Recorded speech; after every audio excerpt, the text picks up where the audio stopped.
loving, strong, protecting, providing father and literally disappear off the face of the earth at 7, and your child will still be successful. And that's what it really requires to be able to step into the season of actually building a legacy worth following. Kids need to be thrown around. They need to be pinned down. They need to be pushed around. They need to fight with you. As the man in the house, your tone is way more important than your volume. Giving to the point where it means something to us. It's got to hurt a little bit. This is the High Value Man Conversation Podcast, a show dedicated to the mission of building high value men. One great man means a great family, a great neighborhood, a better city, community, state, and the world. The question is, if not you, then who? All right, well, welcome back, my friends, to the High Value Man Conversation. And this is remind me of the episode number. I think 13. 13, lucky number 13. And today we're talking about lessons of fatherhood. And so lessons I wish my father would have taught me, and lessons really more so than anything that our fathers didn't know. Yeah. Yeah, and we talk about this often, Aaron, is I truly believe that parents do the best with what they know how. And as we evolve and as we get smarter and research continues to come out, we continue to do more life, we are becoming more equipped than our parents are, which is the great consequence of that is it's up to us to exceed our parents in every area of their life. So if you have parents that you feel like they had shortcomings or they didn't quite live up to what you thought or wish they had, understand that that's a place where you can step in, fill that gap, fill that void, and be a much better parent to your children and those in your sphere. So good. Yeah. So, and the reason for this episode is Josh is going to be a boy dad within probably the next week. Man, we are on the cusp. So as of tomorrow, when we shoot this, my wife will be at 38 weeks, and you guys may be able to see me if you're not. I'm around 5'11" and 250 pounds, and so my sweet wife is having a little me. And so at 37 weeks, my son measured at about 9.5 pounds and 4.5 inches longer than the normal. And so every week he will gain about 0.5 pound. So I don't need my wife to be broken from my son. So the sooner he gets here, the better. We're certainly prepared. That's awesome. And looking forward to. I'm hoping by our next episode I'll have a son. I'm expecting him to show up in the next 48 hours or so, which would be fun. That's big. That's big. And this is a miracle baby. It is a miracle baby. And for those of you that have been following Josh's account for any amount of time, him and his wife, Brittany, have been praying and believing for this kid for last 9 years. Almost 9.5. Yeah. 9.5 years. Wow. So this is truly, little Bodie is going to be welcomed into the tribe of men.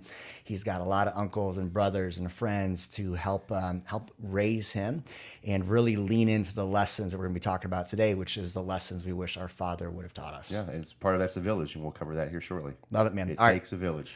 Well, let's kick us off, Josh. This is going to be a formal but informal episode from the standpoint of we've got some teachings that we want to walk through with you guys, but more so than anything, as Josh is stepping into the season of new parent as a boy dad, we want to really lean into just that intentionality and showcase some of the things that I think are going to be really helpful for you as a high value man on your path to becoming a father or being a father. Yeah, I love that. So we'll give a lot of lessons, a lot of tools, a lot of takeaways. But as men, something that we know, Aaron, is that our actions are say it correctly, our words are the debit card to the bank account of our actions.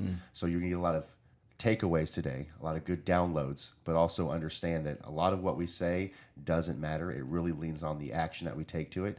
So for the men out there who intend to be fathers, or the men out there that are fathers, put this to work starting today.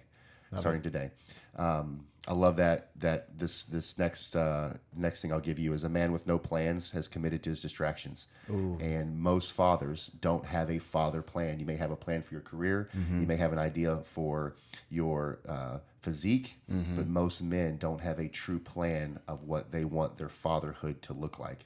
That's it's such a good nugget to pay attention to, because business plans are standard, right? Even for a fitness plan, it's standard. But when you think about the family legacy, the one thing that's going to live past you, like your business, more than likely, depending on who you are and what kind of business you're running, you're not Elon Musk.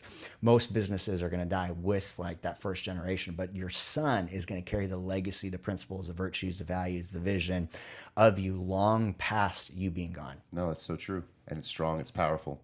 What I want to jump into is kind of why is it important? Why is it important to understand the detriment or the empowerment that you are as a father for your kids? And I'll use a lot of son terminology today because we are talking to men. I have a 5-year-old daughter. I'm certainly speaking about her too, but I'll be speaking from the perspective of a father to a son. So good. So a lot of verbiage there for that. But just some general context of the brain development as a young boy later who becomes a man, and what the weight of our brain development is. 95% of our mind is unconscious. We now know that. We get to steward 5% of it in hopes that the other 95 falls in line. And so why that's so important is understanding that from birth to 5 years old, Aaron, research shows us that the different sections of our brain grows based upon the nurture of our house. Okay. So we understand nature and nurture. Nature is really our genetics that we're given, but the nurture is how we're raised, how, the home that we grew up in, the environment that molds us, and it's pivotal. And to understand that the different portions of our brain evolve based upon that environment that we're raised in.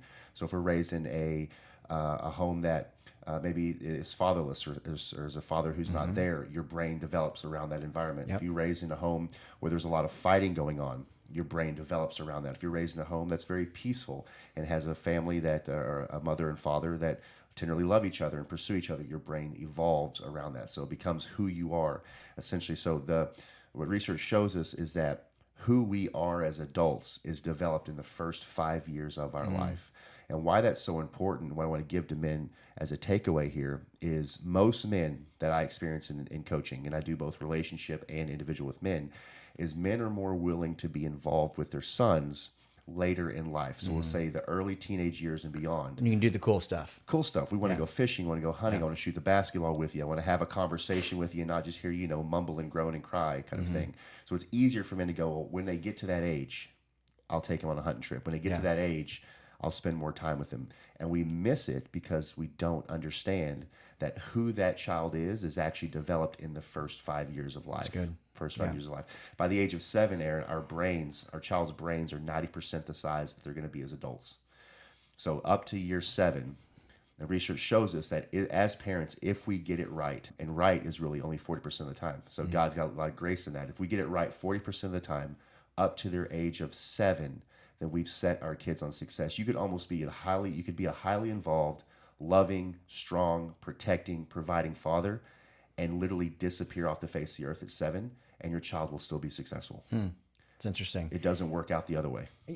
There's something to really take away from this. I think that a young, like a toddler to a 5-year-old, I volunteered in the kids department at church this last weekend. So I was in the kindergarten, like under 6. It was a handful. Rapid fire. Holy cow. That age requires a deeper level of patience, emotional equanimity, and just the ability to really be present with them. And so what I hear you say is a lot of guys neglect those prime seasons thinking it's just going to be easier down the road. But the truth of the matter, if they want to have an easier young adulthood, adolescence, teenage years, and 20s and 30s, like they really need to have an active role within the first 5 years. Very active. And for most people who decide to have kids may do that in their 20s or 30s. Happens to be the same season that most men are leaning into careers. We're trying to develop who we're becoming. We're more focused on our finances, more focused on our accolades. And once we get to our 40s, or sometimes guys even in their 50s, they have an understanding or a comfort level of where they are. And now we want to be a parent. Yeah. If that's your game plan, you've completely missed the boat. Yeah. You may have kids that are in their teenage years that they're still living in your home, and you don't know why it's so difficult to connect with them. It's because even at their teenage years, if that's your plan, you're now doing retro parenting. Retro parenting, yeah. And parenting backwards is one of the hardest things I've ever gotten to walk men through. It's very, very difficult. You've lost the voice in their life. Yeah, you've lost the opportunity. You've missed the boat. It's good. Let's hop into some of the why this is so important. So we talked about your brain developing, personality developing so much in that prior to 7 years old age range. But boys are developing their masculine qualities as a young man. And so Yes. one of those big drivers in a boy's development is testosterone. And Yeah. testosterone, you shared an interesting stat, testosterone peaks at 4 to 5 years old. Research says between 4 and 5 is the highest amount of testosterone, the ratio that men will have their entire lives. Wow. So ratio is highest. So you think about just what's needed to develop a boy in his masculinity is obviously testosterone. That is the lifeblood for so many men, or all men. And it peaks at 4 to 5 years old. So this is the handful time. And these kids have a ton of energy by nature, but you're going to have even more right around that 5-year-old time. So if they're not having a father's active role in his life to do the rough and tumble, to play, Yes. to roughhouse, to wrestle, to be thrown around, they're not going to really understand the edges of their anger, their aggression, and how to play well. And they're going to end up stepping into adulthood not really understanding what testosterone does for them. That's so there's so much meat on that bone. Yeah, it's for sure. So boys between the age of 4 and 5 are literally attempting to figure out their place in the world. Yeah. And as a society, we've come around to see boys at that age group, 4 or 5, and see them as little monsters. They're jumping off the couch, they may be jumping off the staircase, they're breaking Punching, things, kicking, punching, yeah. biting.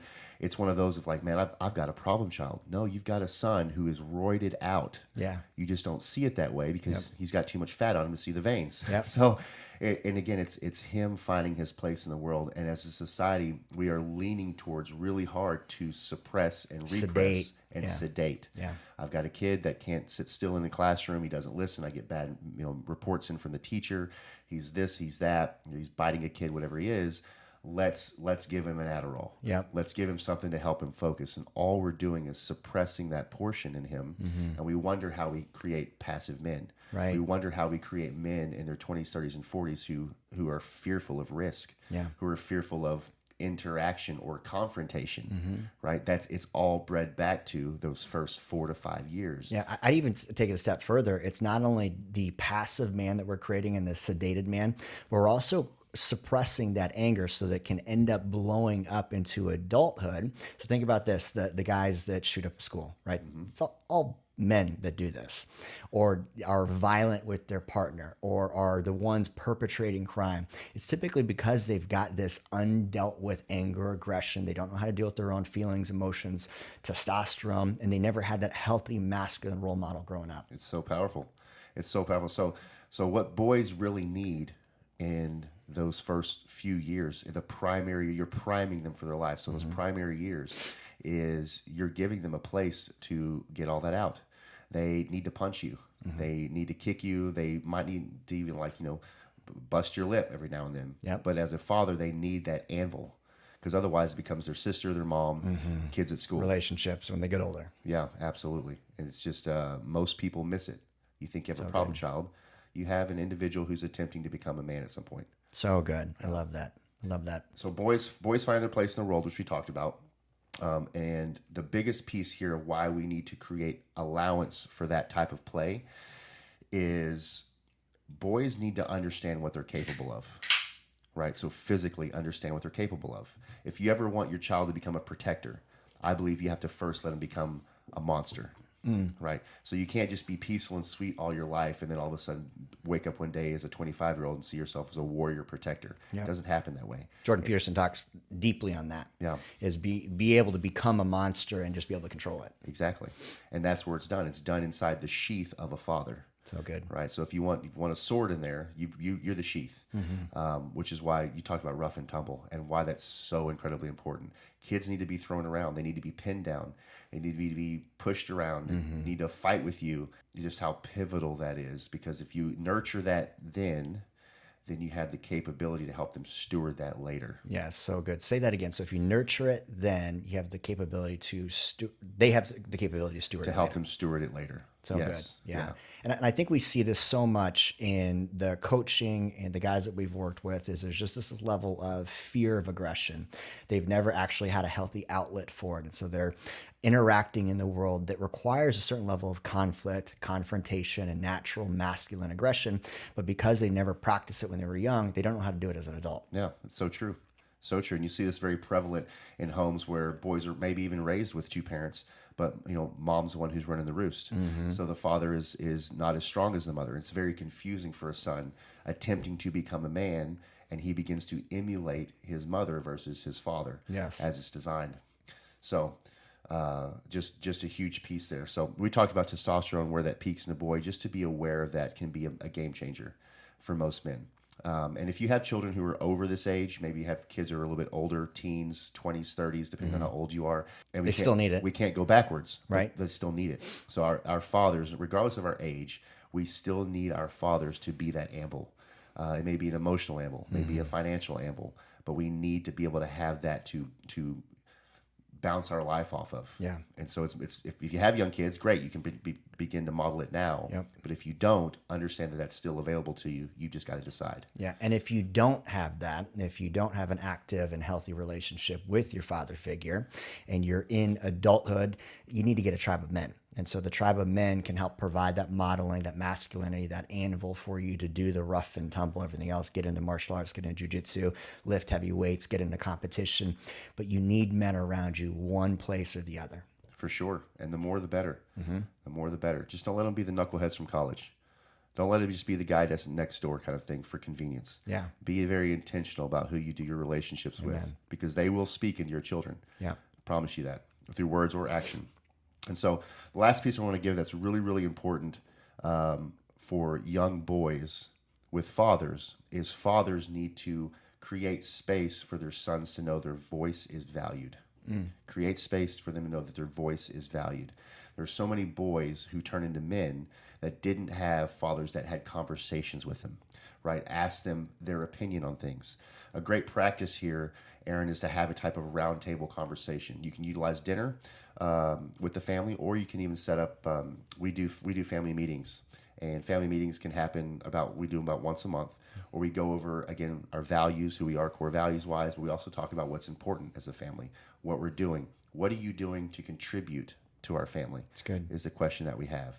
But what we're doing is we're creating space for our sons to have a voice, have an opinion, and share it. So good. And share it. If you want them to have a strong voice and In the stand workplace, up for it in the market, workplace yep. as an adult, again, it has to be cultivated at the young age. So good. Don't miss it. Yeah, Don't love miss that. it. These are very practical, tactical things you can do with your kids, with your sons, to start putting in action immediately. So rough and tumble. If you got a kid under 6 or 7 years old, like roughhouse with them. It'll be good for you too, Dad. And then have the family meetings, help them create their voice, and realize that they're going to model in the footsteps that you're walking in. That's right. You are the template. You are the template. You're the standard. So I have a son on the way. I have a 5-year-old daughter, so I've got a lot of practice in with this. Of course, working with other men and utilizing their circumstances as well has fed into that. But I get the opportunity now to start from scratch with my son. And these are some things that will be very prevalent in my home for my son. And so, one, as a man, I understand that my son will need a target. He'll need a target to compete against. He'll need a target to overcome. That's good. Boys naturally, you see this in the wild too. If you have a lion, right, then you often see the cubs trying to wrestle with him, trying to fight with him. At some point, that lion gets a little older in age, and somebody who's stronger, bigger, and better, probably his son, will overcome him and lead the pride. And so you have to have this concept in your mind of, if there's a target, I have to know that it's me. One, make it available, and two, understand that I'm setting the standard in those areas. So do it intentionally. And being encouraging of that process, right? To help develop the confidence and the competence to realize that at a certain point, he is your legacy. He's going to be the one taking over the family name. And so set him up for success and condition failure in the right way so that he's actually developing in the right way. Don't just be a lay down dad. And it's another great reason that you as a man, you as a father need to step into some type of tribe that's going to challenge you, get you out of your comfort zone so that you level up to your highest self. Otherwise, the example you're setting for him by the way you're living your life ends up being one of passivity. Yeah, that's for sure. I saw a video recently that I really appreciated. It's a video of a dad and a son that every year on the son's birthday do a 40-yard dash sprint. Okay. And the son every year has been working harder, getting faster, Better. thinking this is the year I'm going to beat my dad. I think it was his 13th or 14th birthday. And his dad comes out in a full Olympic tracksuit, Tracksuit. short shorts, the cutoff USA across it, and they get in the backyard. I think the mom probably recorded it, but the dad blew him away. Yeah. Blew him away. But I love the concept of that because he's creating space for his son to compete him, Yeah. knowing someday, at one birthday, his son's going to actually take first place. I love that. It's so there's so much What a strength in cool that. tradition. It is, and it really if a man's doing that in that area, then I guarantee he's doing it in other areas. So good. Powerful. I love that. Powerful. So another area of my life that I'm truly going to be very intentional about with my son is him understanding, seeing, and knowing the core values of the Lashua house. So my last name is Lashua. So as a Lashua, we have 5 core values that we literally throw everything through. It's the filter with which we live our lives. One being honorable, living a life that's honoring and honorable. We honor because we're honorable, not because people deserve our honor. That's good. Second is our generosity, giving to the point where it means something to us. It's got to hurt a little bit. Otherwise, generosity is not generosity. Yes. Giving things that we want to have, that type of generosity is huge. Of course, health would be our third core value, and that's spirit, soul, body, and intellect. So him understanding that what health means as a Lashua is not just being physically healthy, although that is a standard. There's health in many other areas. Positive attitude. So with my 5-year-old, hits huge. Love that. Because she's in an area where she's really finding her place as well. But as a Lashua, we have a positive attitude. You can go back and watch the Attitude and show effort. on our attitude and effort. Yeah. Give you a great definition of what that means to have a positive attitude, so that your plane is always going up. You're always gaining more altitude. And then lastly is effort. I believe that attitude and effort are the 2 things I truly believe that we can control. Right? Our effort is completely up to us. So regardless of how we feel, giving our best So good. is our effort. So the 5 core values that my son will grow up underneath, and we've got a big painting on the wall that says, in the Lashua household, here's our 5 core values, and they're all defined out. That's good. So as we have our family meetings, as we have our dinner, or we have conflict with my son, we'll be able to sit down right in front of them and go, okay, where did you hit it today? Where did you miss today on those core values? So I want to just land the plane on this though real quickly.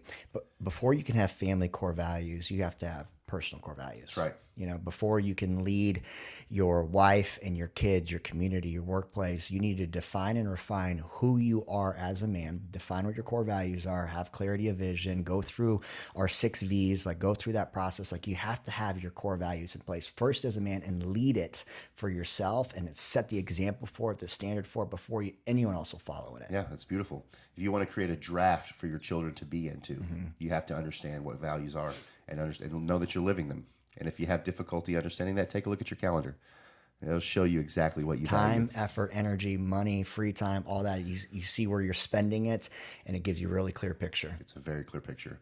A big one in our house with my son is he will see how I treat his mother. Right? So I'm setting the standard of what a man looks like with women.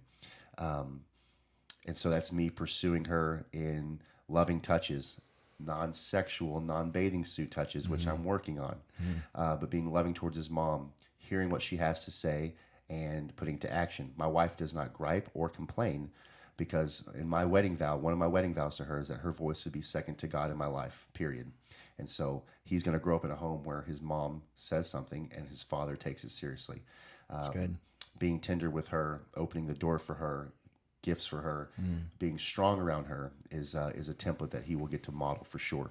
That's beautiful because your son will model the behaviors that he sees his dad model in his relationships. Yep. And so think about this, men, as you're watching this. If you are argumentative, if you're critical, if you're judgmental, if you've ever been abusive emotionally or physically to a woman, like you learn that somewhere. And so the template that you get to reset as a father comes down to your intentionality with your woman. Yeah, that's so true. We teach with our same team is that the only relationship, so the relationship with your partner, your spouse, if you're dating, this includes you. So the relationship you have with your partner or your spouse, the only relationship in life that ever looks like that is the one you saw at home with your parents. Yep. And how powerful that is. So if you're a parent, realize that the relationship or the marriage that your children are going to have will probably look identical to what you have now. So good. So don't jack it up. Yep. And if you are jacking it up, you have a chance to fix it. So you have a chance to fix it. So with my wife, something we talked about that Bodhi will see is my tenderness with her, hugging her, long kisses, pursuing her, gifts, being sweet. These are things that she'll see. He'll see my strength in that. Big one, Aaron, and we may hover on this a little bit, is that our children need to see both conflict and resolve. It's good. Needs to be shown to them. A lot of kids may experience their parents in fighting, but they don't see the resolve. Maybe there's not resolve, but if there is, so what I'm talking about is so on a scale of 1 to 10, 10 being a knockdown drag out, which we don't have in our home, but some people do, and 1 being a tiff, is that anytime Britt and I get up to about a 4 or 5, we do that in front of Talia. We will do that in front of Bodhi. But then we are also very quick to resolve it. So our kids are learning the template, the standard of my parents have conflict, which subconsciously they go, I'm going to have conflict in my relationship too. That's good. But then also there's a resolve there and how to handle that conflict. So good. And so parents miss it. They'll have conflict in front of their kids, and then they'll go resolve it later at night after the kids are in bed. And it leaves an open loop in the kid's brain of, okay, all I saw was conflict, and mom and dad are just happy the next day. So maybe they just brush it under the rug or just magically disappears, which doesn't teach the template of how to resolve conflict in normal relationships. So if you don't see both ends of the spectrum, you're only getting half of the puzzle. Yeah. Yeah, and you'll see it. So if you're in the dating world or if you're married, you'll be modeling it already. I've got this issue with my girlfriend, and I don't know how to bring it up, and we just break up. Or we got this issue in our marriage that we can't get across. So, filing for divorce number 3. It all goes back to was resolve modeled. And so you've got if you've got conflict in front of your kids, be very intentional about also call them out of their bedroom. Mom and dad are going to fix this. Sit here and watch us and resolve the conflict in front of them. That way they have to close the loop, is how you said it was powerful. Love that. As a parent, I've had my moments of frustration, and I think all of us have as parents. But what I've come to understand and learn is that the power in who I am, Aaron, is in my tone, not my volume. The power in who I am as a man is in my tone and not my volume. So you have a dog named Ness, and you probably have this, you've experienced this with Ness as well. Kids are not much different than our dogs. And I don't say it to belittle them, but it's true that my dog knows my tone. I've never yelled at my dog. I don't need to. I've got a 2-year-old Rottweiler. She's precious. But I never have to yell at her. I'll talk to her, but she also knows if my tone drops, if I say, Colby, no, my tone changes. She knows something is up. So I never have to yell at her. Same thing with my daughter, that the power in who I am as far as correction, direction is always in my tone and not my volume. A tone can be received. Volume just puts up a wall. Yeah. Volume just puts up a wall. Yeah, that's really good. And I think about growing up in a household where the volume just got louder when a point was trying to be made. It's not receptive first and foremost, and doesn't create a collaborative conversation. It ends up just becoming, okay, I'm going to get defensive, I'm going to back away, or I'm going to deploy my own, self-protective mechanisms, and then we just end up creating this future conflict rather than actually resolving it. So as the man in the house, your tone is way more important than your volume. That's huge. I often have said, and I marked it down so I would say it right, but that volume is the deception of communication. That if this is important to me, my voice gets louder and louder and louder. I'm trying to impress to you what's important to me. And again, all it does for whoever's receiving it or whoever is spectating it is walls go up. You start to think about, what am I going to do to defend myself versus hearing what's being said. So good. So take tone and understand it. It's 40% of communication. So big deal. And I'm looking forward to the dynamic difference between my son Bodhi and my daughter Talia. For any of us that have kids of both sexes, how we treat and live with our daughters is often very, very tender. It's very sweet. It's playful. With Bodhi, he'll get a completely different experience. He'll get a dad that's a lot more in the rough and tumble. He'll get a dad that's a lot more direct. He'll get a dad that's a lot more... so the tenderness will certainly be there. I'll love on him, tender touches. I'll hug him. I'll kiss his face, things like that. But his interactions with me will be very different from my daughter. And so for all of us that have children of both sexes, realize you can't treat your children the same. So good. Can't treat them the same because they're not the same. Our kids are very, very individualistic in who they are, especially if you have a daughter and son.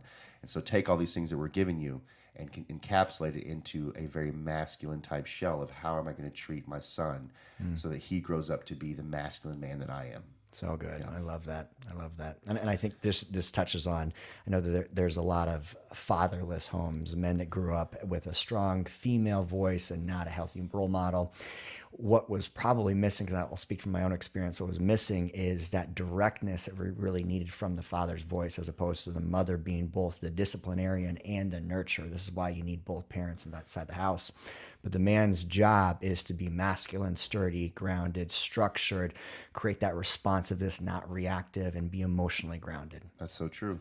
And I'm glad that you said that, because the next point that I have is choosing and allowing the men who are close to me to speak into my son. So good. So this is why tribe is so important. We've all had experiences with our parents where they've told us something and we didn't get it until we were in our 30s and 40s, and likely somebody else said the same thing, and we go, oh, my parents have been saying that for 20 years, and then now it makes a difference. So who we roll with is vital to our children. They'll see, one, they're going to get a picture, a model of what relationship and friendship looks like. They'll get you will build the bridge for your son to understand that he needs men in his life. He needs good men in his life if you expose that to him. So good. So doing things together, not just life and barbecue grill outs, but doing competitive things together, having our friends over, doing things. We were part of a Mighty Men is a men's group that we're a part of. So our children being exposed to that lets them know that life is not made to be done on an island. My dad's got friends in his life, and friends that show up with wisdom and strength and can and will impart into our kids. It takes a village.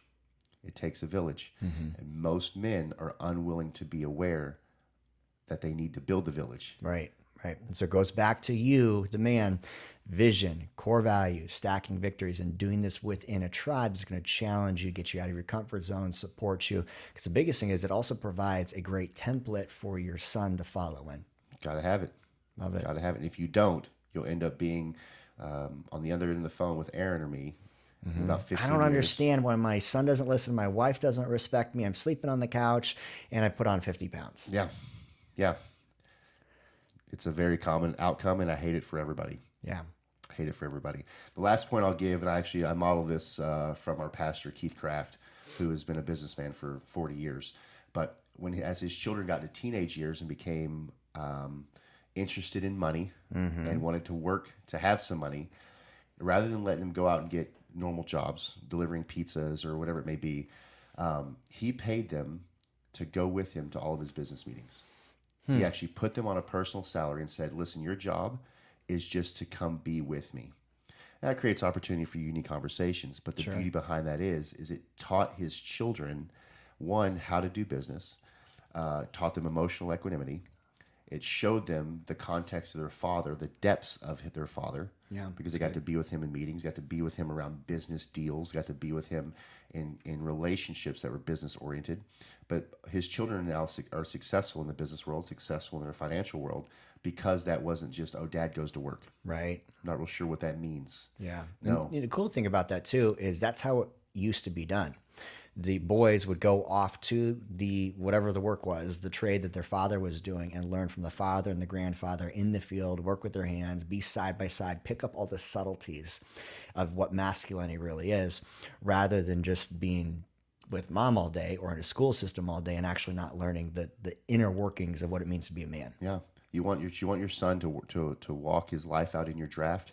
You've got to make sure there's space that you're putting in there. I love that. Yeah. We'll go on to the next point I have, and this is for kids across the board, but specifically for sons, is we've got our kids in our house for 18 years, just given. And as parents, it's very natural for us want them to have a fun life, an enjoyable life, maybe an adventurous life with as little pain as possible. So the point I want to give is you've got to allow your children, I'll say it this way, you've got to allow your sons to fail under your cover. How important are those first 18 years? Create space for him to jump off the couch and hurt himself. Make space for him to be a nut on the trampoline and hurt himself. You're still there to take care of him afterwards. Right. But if we coddle our children now, as they become adults, failure and pain will wreck them. And so good. We have men that have experienced that. Now we're walking them through those things. The bubble wrap child. Yes. And so this is, I see this guy, he comes through the program. There's always one bubble wrap guy in the project, but the bubble wrap guy is the guy that steps into his adulthood, 20s and 30s, and doesn't have any type of suffering. No trauma, no pain. His mom and dad were great. I just have never experienced anything hard, like never done anything hard. The bubble wrap guy has a risk aversion. He is naturally afraid of failure because he's never actually failed before. And that attitude. He's never been allowed to fail. He's never been allowed to fail, never been taught how to fail, how to stand up, dust his knees off, and get back on the bike. But that guy stepping into his 20s and 30s will miss out on opportunity. He will struggle and suffer inside of the marketplace. He will have a hard time connecting with women. He'll have a hard time connecting with himself, and he'll have the hardest time connecting with other men because a natural masculine quality is to take risks. One of the things that Josh always says is, man, I want to get punched in the face. There's a level of aggression and like natural just like need to get into some type of physical interaction. And the physicality represents so much of the philosophy of masculinity, and the ability to be able to take punches in the face, like in the business place, in the workplace, in the market, in your relationship, is so powerful because it allows you to stand firm and realize, you know what, I can take this hit. I can take a whole lot more. Yeah. And I look forward to my next birthday because I think it's coming. Amen. I'm very excited about that. We might have some coverage and some video for that when it happens. So allowing your children to fail under your cover is one of the greatest gifts a parent can give to their children. That's good. The last one hits hard with the boys, but team sports.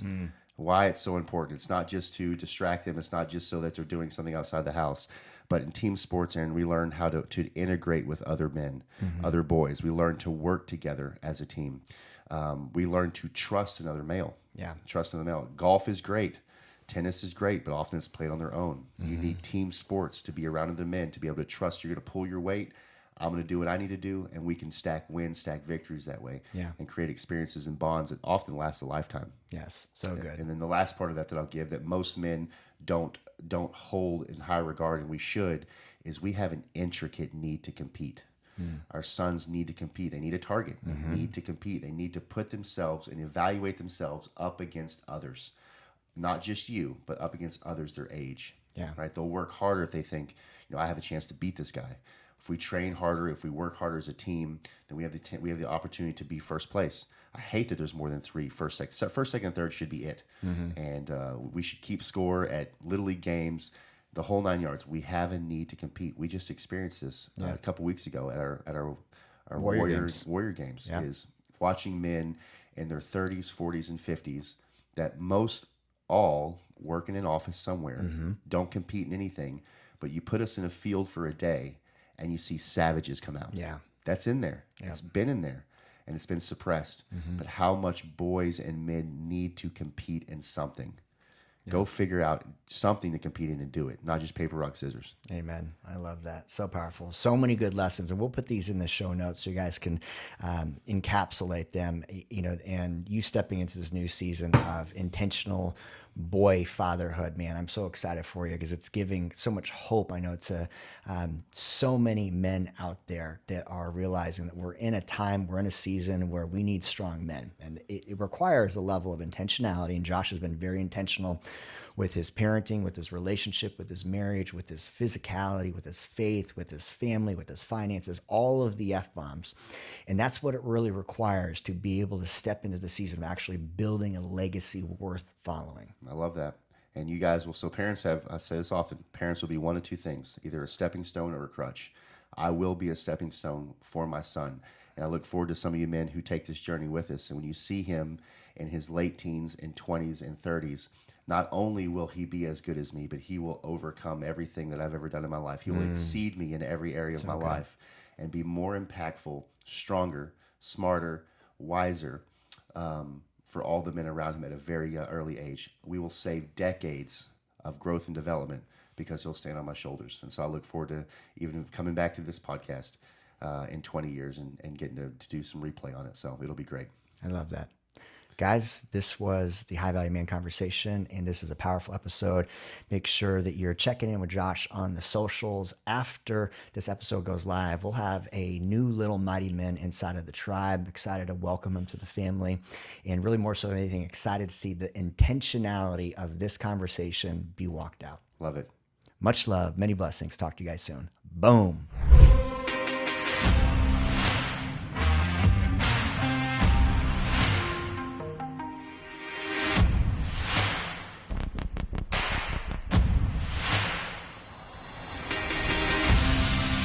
Get off the podcast, get back to the fucking mental lab.